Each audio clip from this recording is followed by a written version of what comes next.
और बार बार लखनऊ के प्रशासन के कहा गया सबके बावजूद भी अराजकता पैदा करने और सांप्रदायिक विद्वेष की स्थिति पैदा करने का जो कुत्सित प्रयास हो रहा है, यहाँ पे लखनऊ प्रशासन को बहुत गंभीरता से इसको लेना चाहिए। इस प्रकार की किसी भी सराह में एक मॉल खुला है, वह मॉल अपने व्यावसायिक प्रतिष्ठान को लेकर काम कर रहा है और उसको लेकर के राजनीति का अड्डा बनाना, अनावश्यक बयानबाजी जारी करना और उसके नाम पर फिर सड़कों पे प्रदर्शन करके लोगों के आवागमन को बाधित करना भी बड़े पैमाने पर लोगों में उत्साह दिखाई दे रहा है, क्योंकि 2 वर्ष के बाद कोरोना जैसी महामारी से लोगों को राहत कुछ मिलती हुई दिखाई देती है। इसलिए सरकार ने भी उतने प्रतिबंध नहीं लगाए हैं और लोग बड़े श्रद्धा के साथ इस आयोजन के साथ भागीदार बनना चाहेंगे।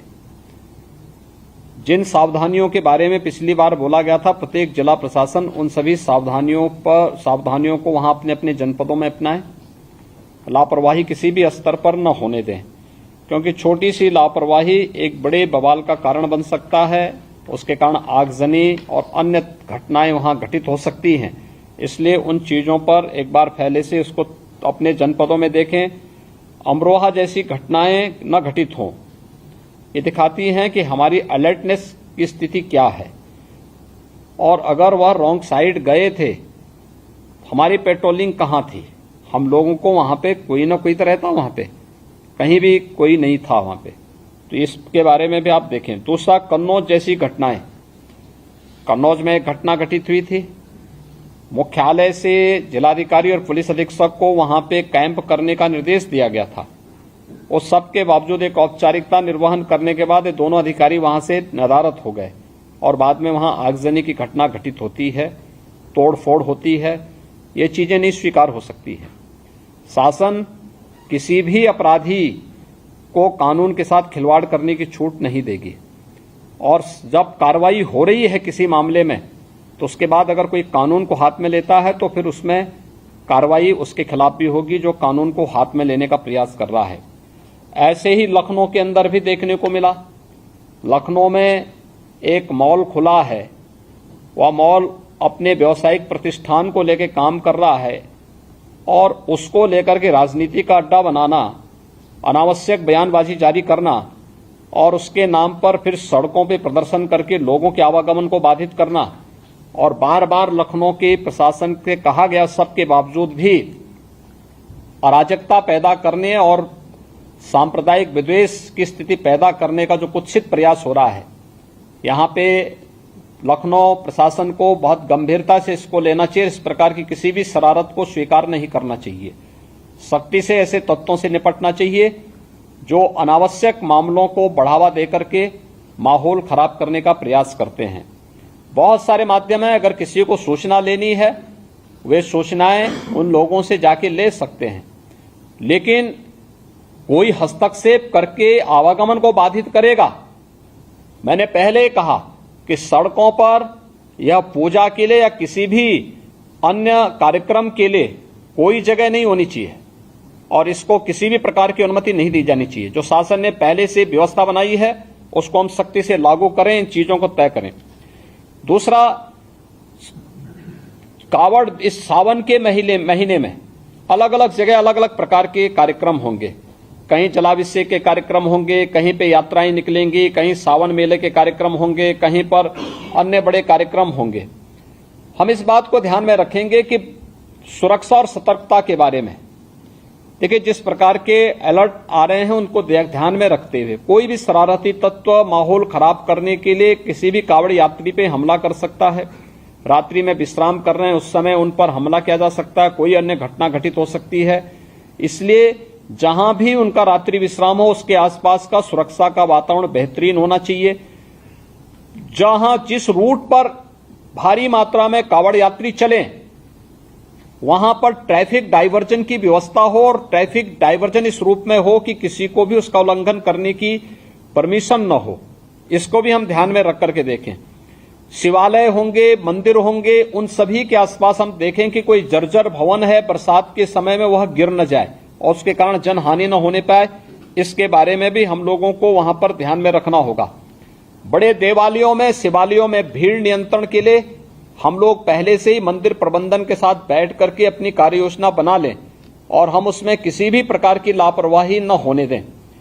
परिवहन निगम की बसें जो हैं, जो सड़क पर सही हालत में चलने लायक है, उन्हीं को सड़कों पर चलाएं, अन्यथा जनपद स्तर पर भी और यहां शासकीय स्तर पर भी इस बात को, मुख्यालय स्तर पर भी इस बात की समीक्षा हो जाए कि जो जर्जर हो चुकी हैं, चलने लायक नहीं है, सड़कों पे पलटती हैं, इस प्रकार के कोई भी वाहन सड़कों पे न चलाए जाएं और कहीं भी किसी प्रकार की कोई स्थिति न आने पाए।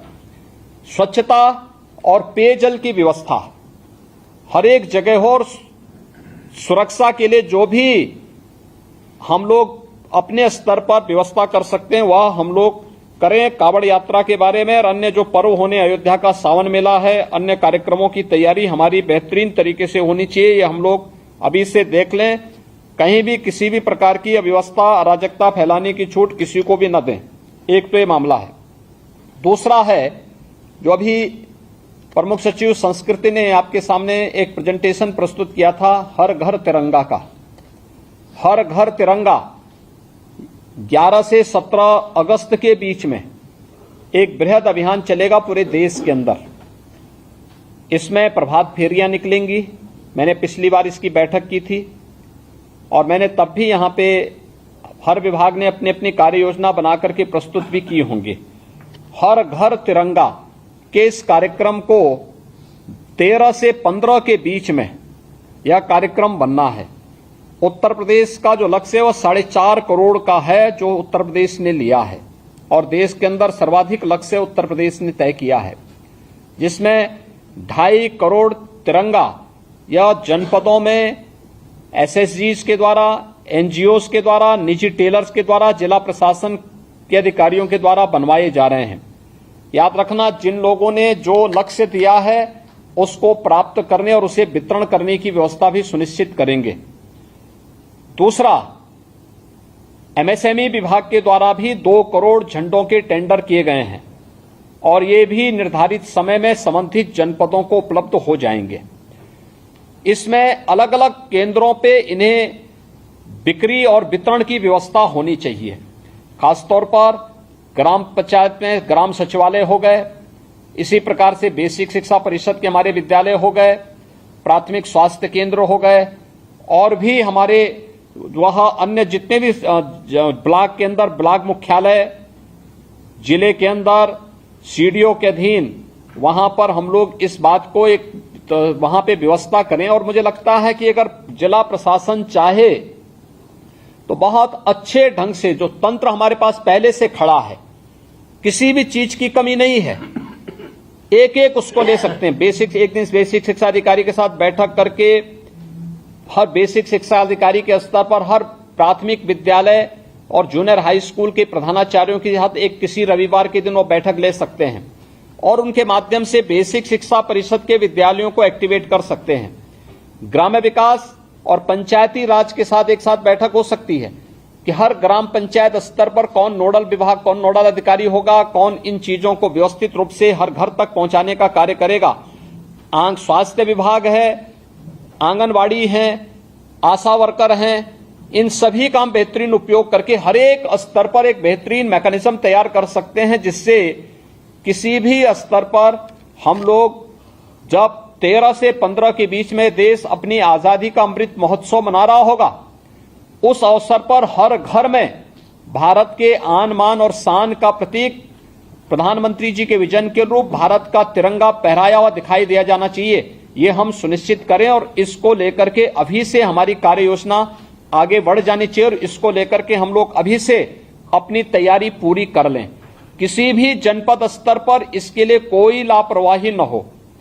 जो टारगेट आपने दिया है कि जनपद स्तर पर इतने तिरंगा आपके स्तर पर बनाएंगे, उसका निर्धारित जो माप होगा, उस निर्धारित माप के अनुरूप ही आप उसको बनाएंगे। उसकी डिजाइन आप संस्कृति विभाग से ले लेंगे या मैं गृह विभाग से कहूंगा कि वह हर एक जनपद को, जिलाधिकारी को उसका एक माप बना करके उपलब्ध करवा देंगे, जिससे जो भारत सरकार ने जो अपना एक्ट में संशोधन करने के बाद भी ये व्यवस्था दी है उसको, क्योंकि झंडे लगाने ही नहीं, उसके लिए डंडे भी चाहिए।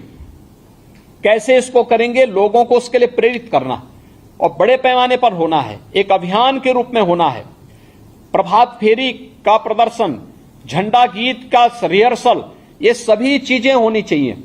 और पुलिस बैंड हर एक उस स्तर पर, मैंने पहले कहा, हर शहीद स्मारक पर इस दौरान एक सप्ताह प्रभात फेरी भी नियमित रूप से हो बच्चों की।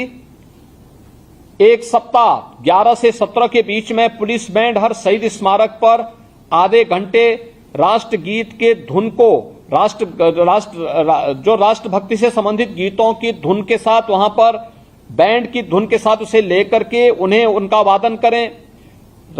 अलग अलग स्तरों पर हम कलाकारों को भी इसके साथ जोड़ सकते हैं। अन्य प्रकार के कार्यक्रम होने चाहिए। और 15 अगस्त के मुख्य कार्यक्रम के दिन हमारा प्रयास होना चाहिए कि स्वतंत्रता संग्राम सेनानियों के परिवार के लोगों को, देश की आजादी के बाद विभिन्न युद्धों में शहीद हुए परिवार के सदस्यों को, पुलिसकर्मी जो शहीद हुए हैं अपनी कर्तव्यों का निर्वहन करते हुए, उनके परिवार के सदस्यों को बुला करके उन समारोह में सम्मानित करने का कार्य करेंगे। तो उसकी अपनी एक अलग वो होगी। अलग अलग प्रकार के कार्यक्रम, बेसिक शिक्षा परिषद, माध्यमिक शिक्षा परिषद, उच्च शिक्षा परिषद, व्यावसायिक शिक्षा, प्राविधिक शिक्षा, मेडिकल शिक्षा, ये सभी लोगों के द्वारा अलग अलग कार्यक्रम अलग अलग स्तर पर होने चाहिए। हर ग्राम पंचायत में, हर अमृत सरोवर में, हर ब्लॉक स्तर पर, हर एक स्तर पर कार्यक्रम उत्साह और उमंग के साथ आयोजित होना चाहिए। यह तैयारी हमारी अभी से प्रारंभ होगी तो हम लोग सफलतापूर्वक इन कार्यक्रमों को आगे बढ़ाएंगे। हमारा प्रयास हो कि 31 जुलाई तक हर हाल में जो शासन स्तर से झंडे जाने वे भी पहुंच जाएं और जनपद स्तर से भी जो झंडे तैयार हो रहे हैं वे भी 31 जुलाई तक पहुंचने की कार्रवाई हर स्तर पर हो जाए, यह भी हम सुनिश्चित करवा लें। यह एक कुछ कार्यक्रम हमारे जो चलने हैं, इस पर हम लोग गंभीरता से ध्यान रखेंगे, इसको देखेंगे।